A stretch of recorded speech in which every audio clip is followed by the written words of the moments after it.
It's me, the mouth of the South, Jimmy Hart. Hey, check out my new tag team, baby, Monty and the Pharaoh. Hey, Jimmy, don't forget to tell them about Long Island's #1 pro wrestling broadcast. Well, you know what, I would, but you already did it. It's Monty and the Pharaoh. The Monty and Pharaoh Show. Monty and Pharaoh, bro. Monty and the Pharaoh.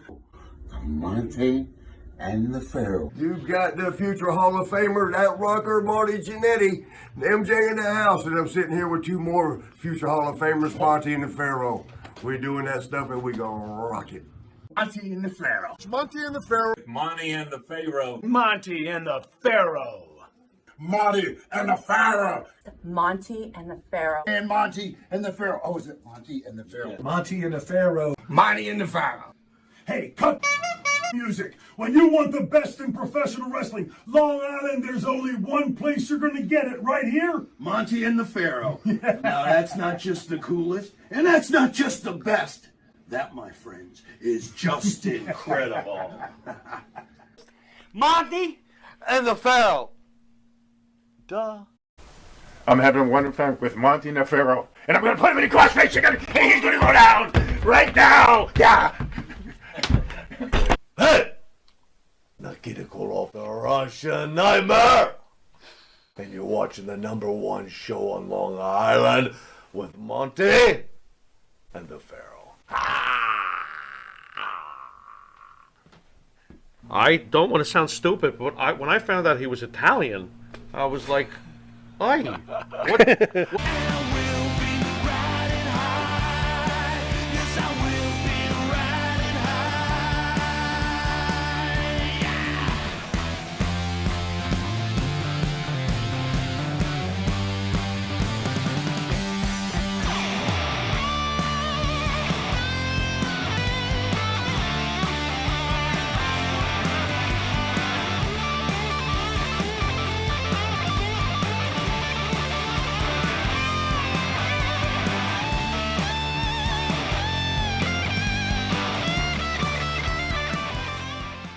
Welcome back to Long Island's #1 pro wrestling broadcast, Monty and the Pharaoh, only seen here out of Indie Music TV, straight out of Ronkonkoma, Long Island. We have in studio pro wrestling icon, Chief Jules Strongbow. How are you, sir? How's it going? From what I've seen, this is one heck of a show. Man, oh man. Boy, I Thank you. love it when you guys put us over. Thank you so much.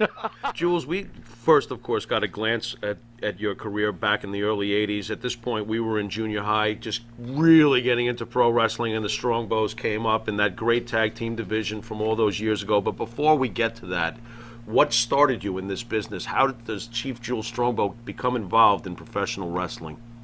As a fan, believe it or not. After I got out of service in 1968, I started going to the matches in Milwaukee, Wisconsin, where I live.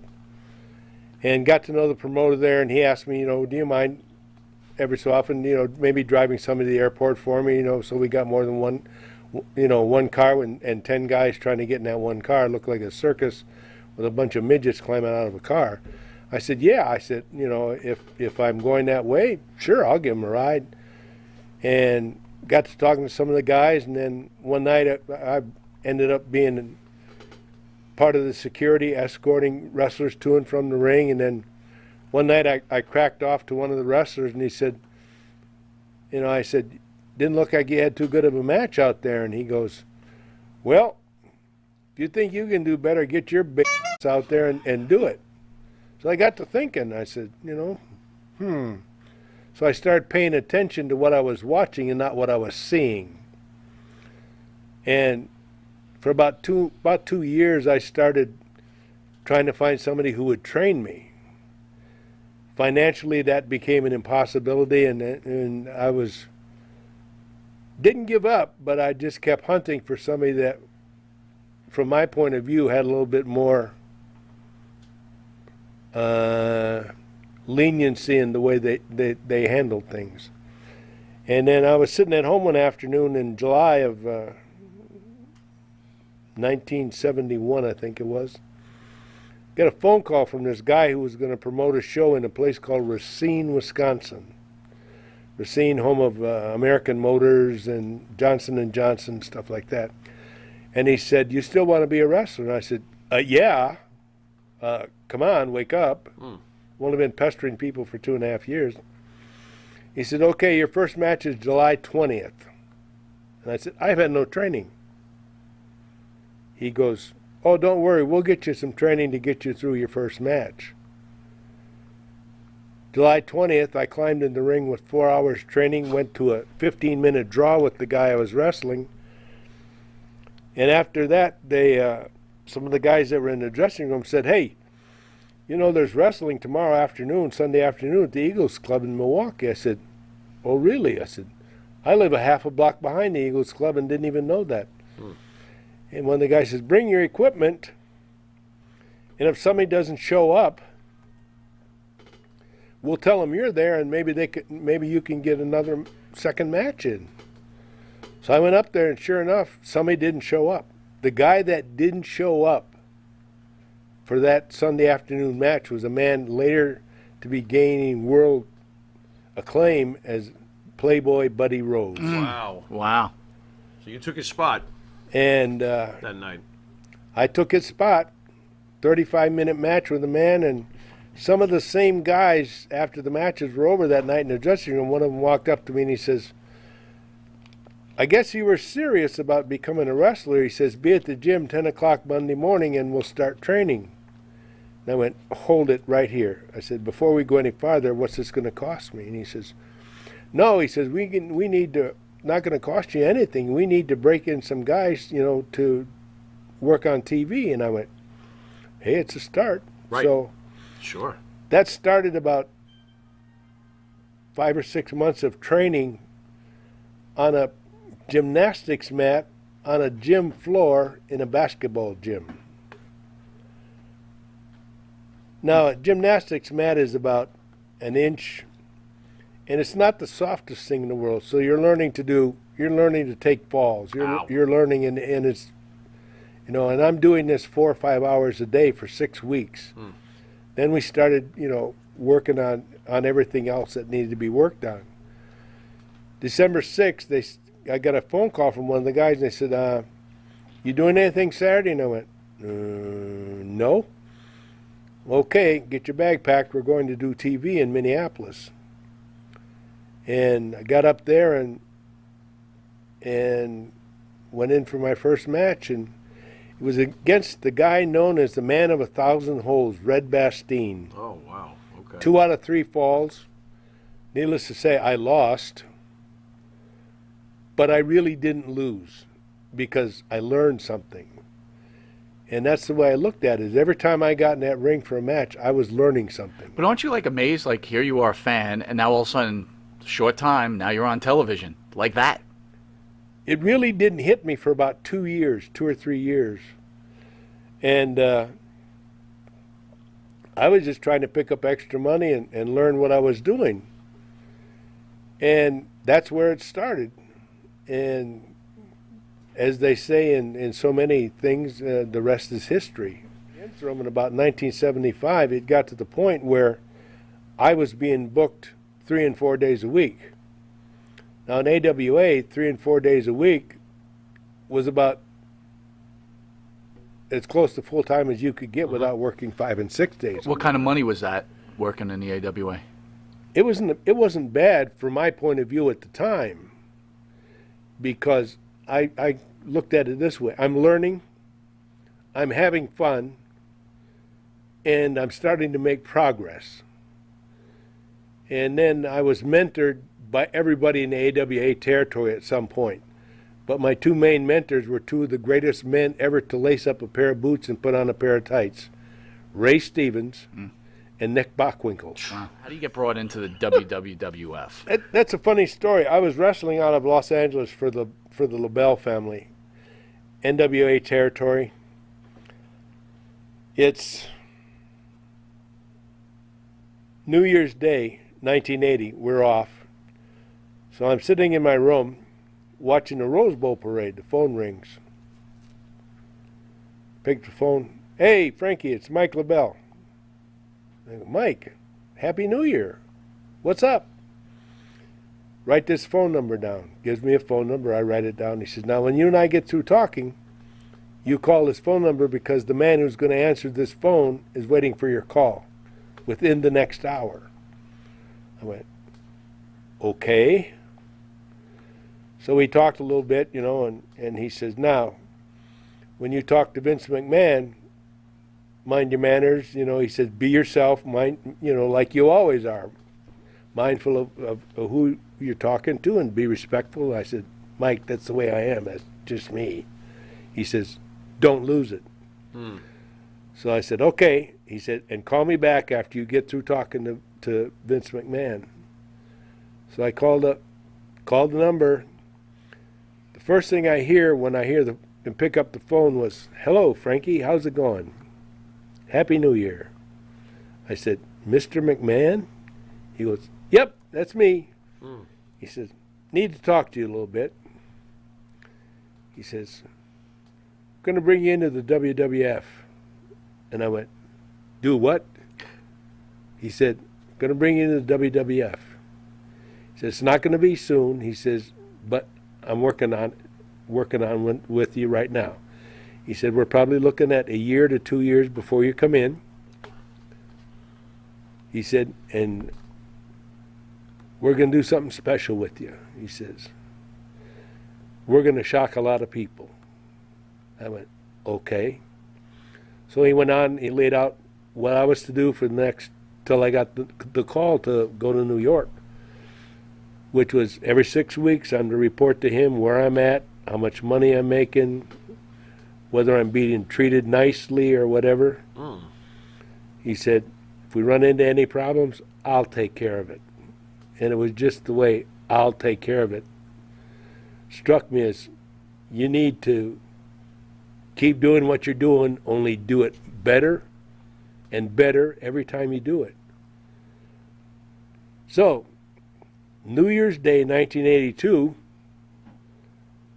I'm wrestling out of Oklahoma for the McGurk promotion. My phone rings at in my house, my apartment. And it was George Scott, who was the main man for the McGurks. And he says, Frankie, he says, you need to call Vince McMahon. Here's the phone number. He says, I got you booked in New York. What he didn't know is that Vince and I had been talking for the past 2 years on a constant basis. So I got through talking to him, called Vince McMahon. He says, March 31st, your first TV date, be here. He says, call Eastern, get your airline tickets. We'll pay for your tickets when you get here. All you got to do is pay them when you get back. I went, yes, sir. So that's how I ended up in the WWF.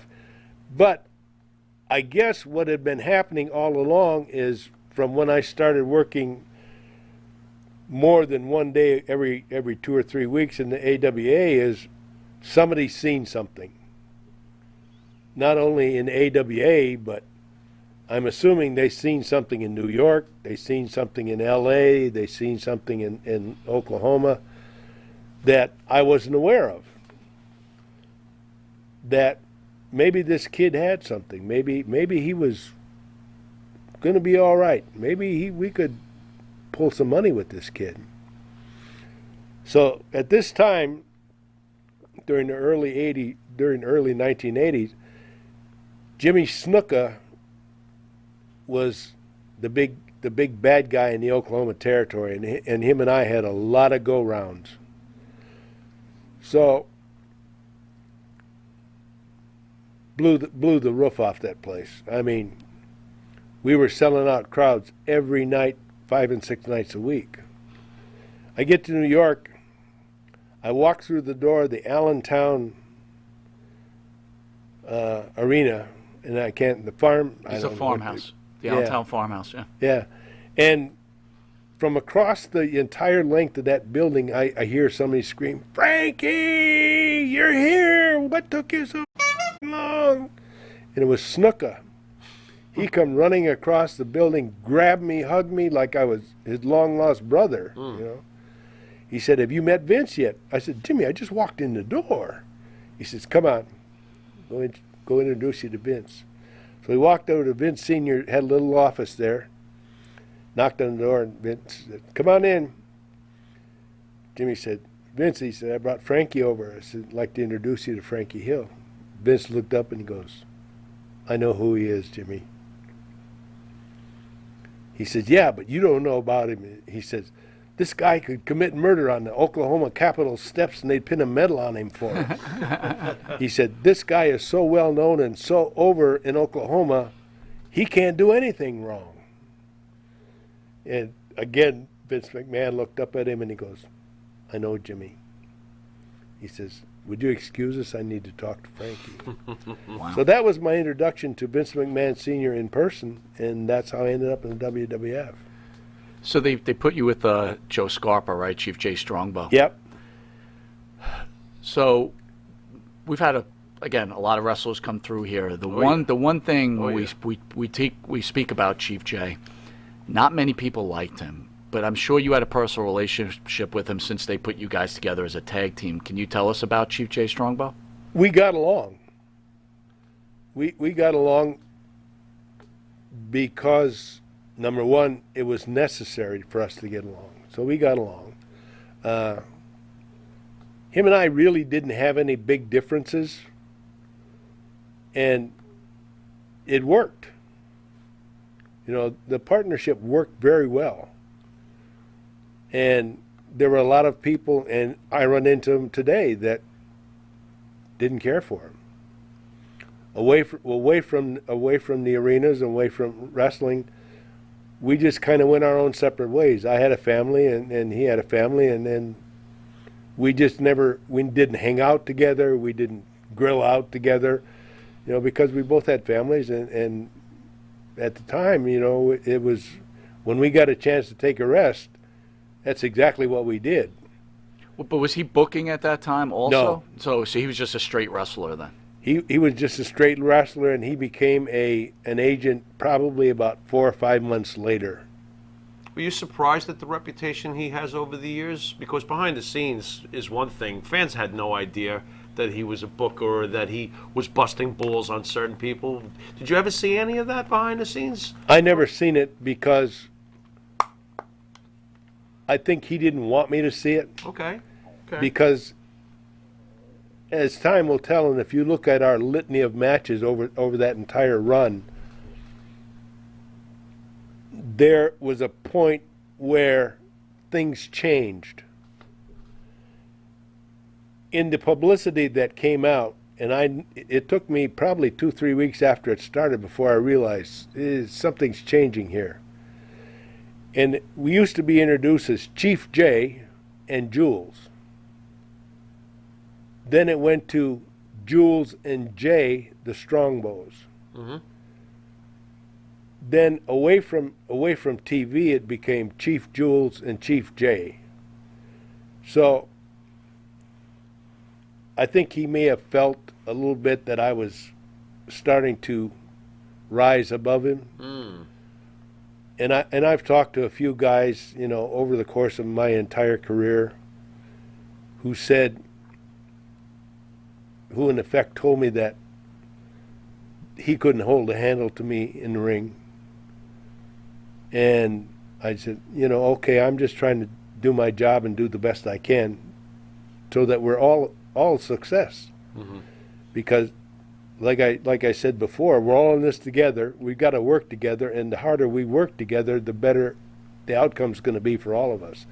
That was my philosophy then. That's my philosophy today. That's going to be my philosophy 10 years from now. One of the great illusions that Chief Jay Strongbow pulled off so well was that he was an Indian. I don't want to sound stupid, but when I found out he was Italian, I was like, "Aye, what was? Were you on to him? Did you walk in being of true tribe, like walk up to him and go, No. You don't seem Indian. I mean, were you on to it? Were you surprised when you found out he was Italian? I mean, like, what the? No. Just curious. Just curious. No? Amongst our people. Well, that figures it's wrestling, right? Well, yeah. But amongst our people, there is a recognition factor that all of us carry. Okay. If you put 10 people in front of me and put 2 Indians in the crowd who look like the rest of them, I'm pretty sure I can pick out the 2 Indians and leave the others behind. Fair enough. Yeah. You know, so I knew from probably the very start when he went into New York that he was not Indian. Mm-hmm. Wow. Mm-hmm. Were any of your family members like, this guy's not even a real? Did you get any kind of like, this guy's not even a real Indian? What's going on over there? Anybody say anything like, you know, what's the story with that? Not none of my family, Okay. but there are other people who are Native American who would ask me, you know, what are you doing with this guy? He's a pretend Indian. He's making spaghetti. What are you doing with this guy? He's making pasta. Cut a yellow vodka, Chief Jules, eat up. You defeated not once, but twice one of the greatest tag teams of all time, Mr. Fuji and Mr. Saito. What were they like to work with and behind the scenes? Behind the scenes, they were very, and I'm trying to think of a good word to. Fuji's got quite the rep, so this should be interesting. They were very different from each other. Okay. But they gelled well together because both personalities seemed to mesh at some point. Mm-hmm. And like you said before, Fuji's got quite a rep. Did he ever give you a nightmare story you might want to share, or try to forget? Fuji. No, and I'm probably one of the very, very few people that Fuji never really done anything really, you know. He didn't screw with you? No, Wow. he didn't. You're lucky, from what I hear. But I found out from somebody had mentioned it just in passing one time, Fuji's got very ticklish feet. Yeah.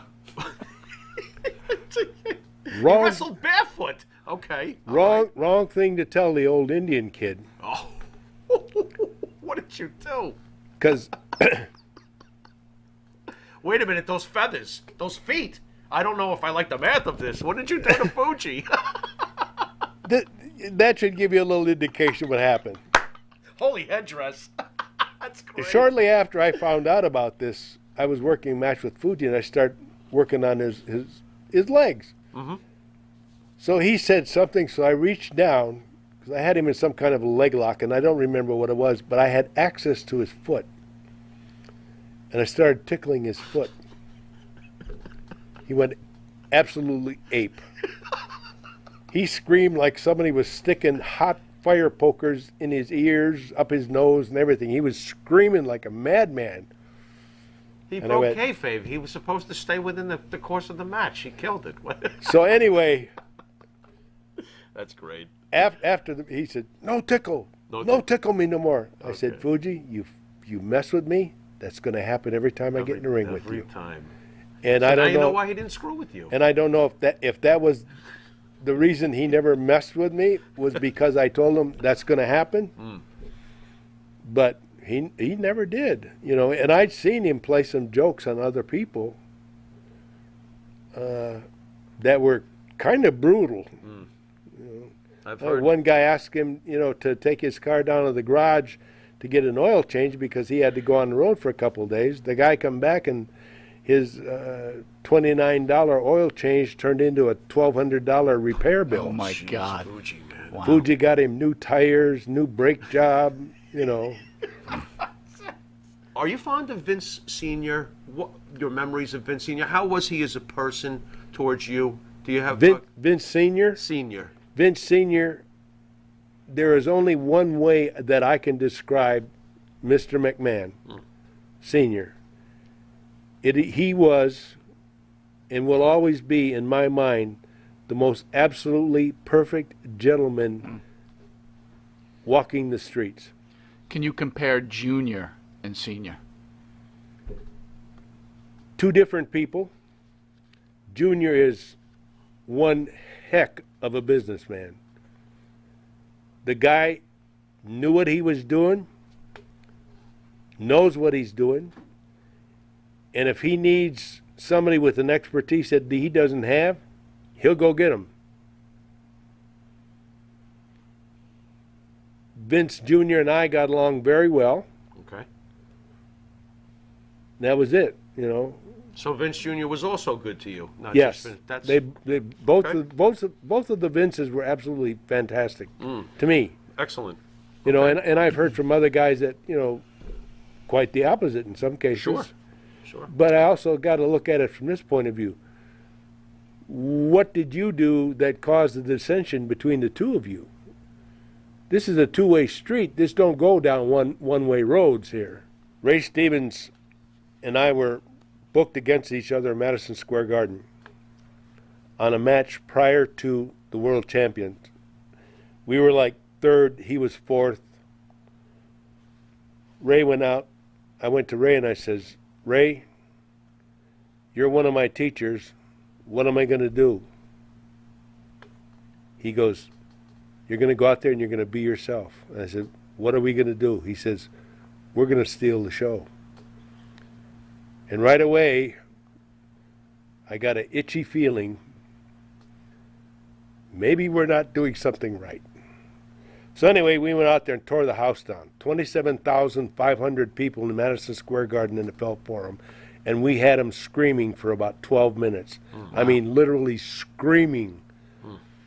One of the greatest matches of my career happened that night. I think I was there. I actually think I was there. Right before the main event, huh? Yeah. Uh-oh. So we go back to the dressing room. Uh-oh. And I'm thanking Ray. And the door opens and I see Here we go. a hand come through the door and go, I want to see you two in the hall. Guys are in trouble for being great. Go on. And I figured, oh boy, I'm getting fired for something and I don't know what. And we were literally told that at that point, neither one of us, if we were working against each other, would ever go on before the main event again.